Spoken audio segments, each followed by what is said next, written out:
Hello students, आज आप दो चर वाले रैखिक समीकरणों में एक्सरसाइज 3.2 पढ़ोगे और इसमें क्वेश्चन नंबर 4 दिया गया है। निम्न रैखिक समीकरणों के युग्मों में से कौन से युग्म संगत हैं या असंगत हैं। यह संगत हैं तो उनको सरल कीजिए। तो हल केवल उसी स्थिति में किए जाते हैं जो संगत हल होते हैं। संगत हल कौन से होते हैं मैं बता दूं। यदि a1/a2, b1/b2, c1/c2 तीनों एक दूसरे के बराबर ना हो, या a1/a2, b1/b2 और c1/c2 तीनों एक दूसरे के बराबर हों, तब ऐसी स्थिति में युग्म संगत होते हैं और उनको ही हल किया जाता है। यदि a1/a2 और b1/b2 दो बराबर हैं लेकिन c1/c2 बराबर नहीं है, तो समीकरण निकाय के असंगत हल होते हैं, उनको हल नहीं किया जाता है। तो यहाँ पर क्वेश्चन नंबर 1 है x + y = 5 तथा 2x + 2y = 10 समीकरणों की व्यापक समीकरण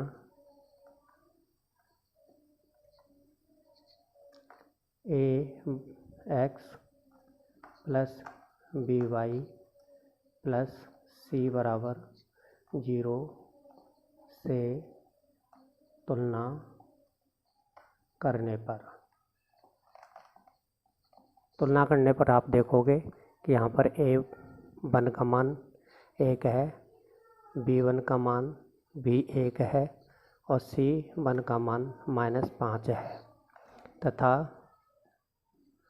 a2 का मान 2 है, b2 का मान 2 है और c2 का मान -10 है। अब हम देखेंगे कि अनुपात क्या है। तो a1/a2 बराबर 1/2, b1/b2 बराबर -1/2 और c1/c2 बराबर -5/-10 बराबर 1/2 है। अब यहाँ पर देख रहे हैं हम कि a1/a2 = b1/b2 = c1/c2। अतः समीकरण निकाय के संगत हल हैं।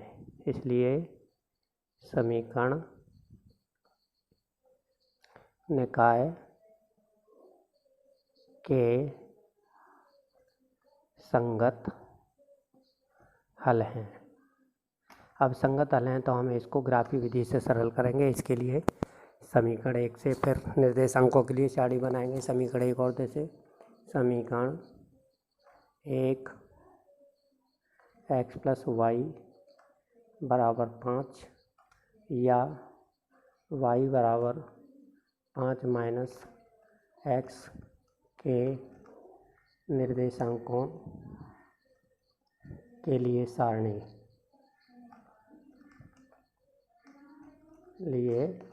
सारणी इसमें भी हमने y का मान x के पदों में लिखा है और कम से कम 2 मान आपको ज्ञात करने हैं।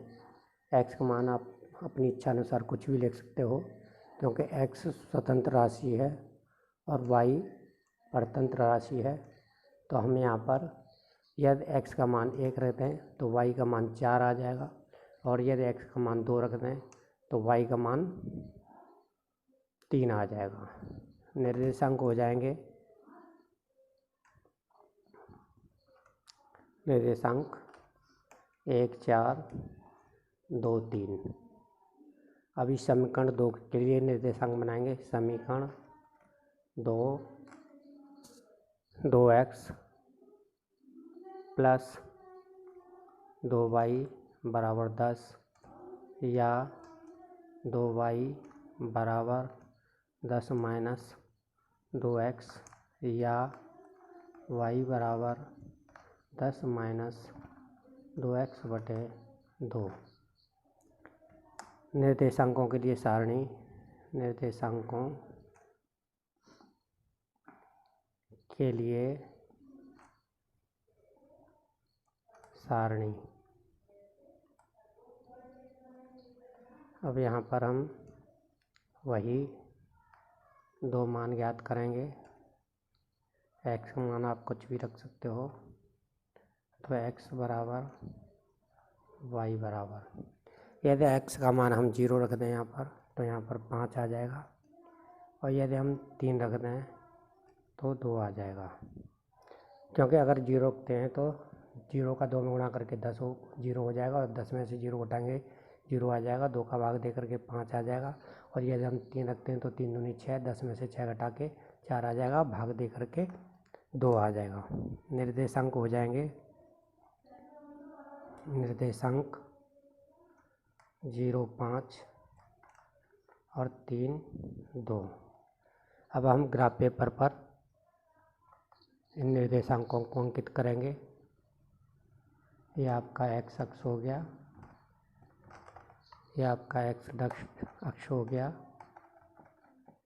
ये y अक्ष हो गया, और ये आपका y डैश अक्ष हो गया। पैमाना हम लेंगे, पैमाना 1 सेंटीमीटर बराबर 1 इकाई। दोनों के लिए यही पैमाना लेंगे हम। ये आपका मूल बिंदु हो गया, यहाँ पर आपका 1, 2, 3, 4, 5, 6 इस तरीके से निशान लगा लेंगे समान दूरी पर। यहाँ पर भी 1, 2, 3, 4, 5, 6। यहाँ पर माइनस के लगाना चाहो माइनस के लगा दो, लेकिन निर्देशांक तो है नहीं यहाँ पर, -3 फिर भी प्रदर्शित करने के लिए लगा सकते हो आप, -2, -3।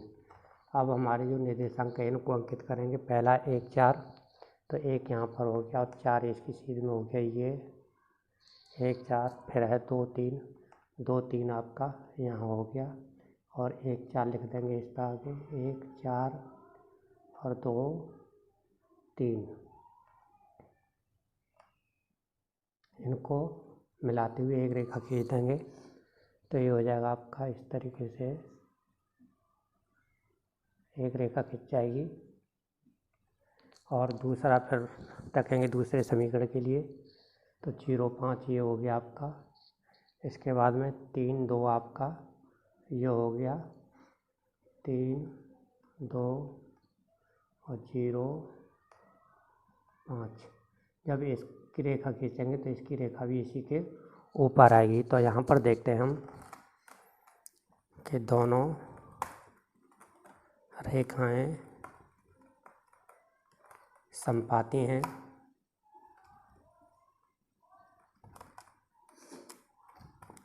अर्थात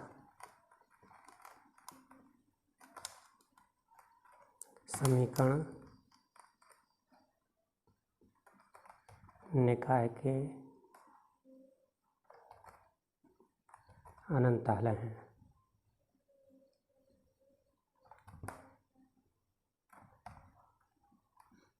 इसी प्रकार से आप क्वेश्चन नंबर 2 को कर सकते हो। क्वेश्चन नंबर 2 में अब आप देखोगे कि कैसे करेंगे। अब आगे क्वेश्चन नंबर 4 का सेकंड पार्ट देखिए। यहाँ पर हमें समीकरण दिया हुआ है x - y बराबर 8, 3x - 3y बराबर 16, यानी x - y = 8, 3x - 3y = 16। तो इसकी भी व्यापक रूप समीकरण से तुलना करेंगे। समीकरणों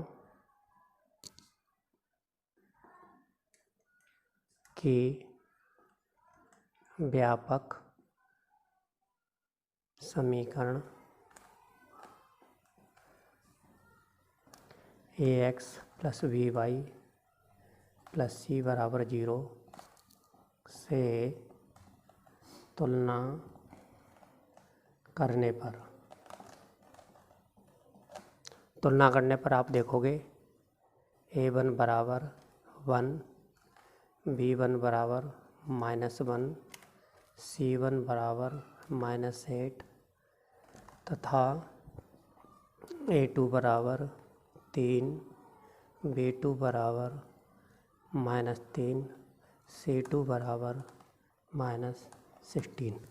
अब यहाँ पर हम देखते हैं कि अनुपात क्या है। तो A1/A2 is equal to 1/3, B1/B2 is equal to -1/-3 is equal to 1/3 और C1/C2 इज इक्वल टू -8/-16। अब हम यहाँ पर देख रहे हैं कि ये तीनों ही न तो बराबर हैं, तो यहाँ पर देखेंगे अनुपात क्या है। अब A1/A2 इज इक्वल टू 1/3 और B1 is equal to A1/A2 is equal to B1/B2 is not equal C1/C2। इसलिए समीकरण निकाय के असंगत हल हैं। अगर असंगत हल हैं तो हमें इसे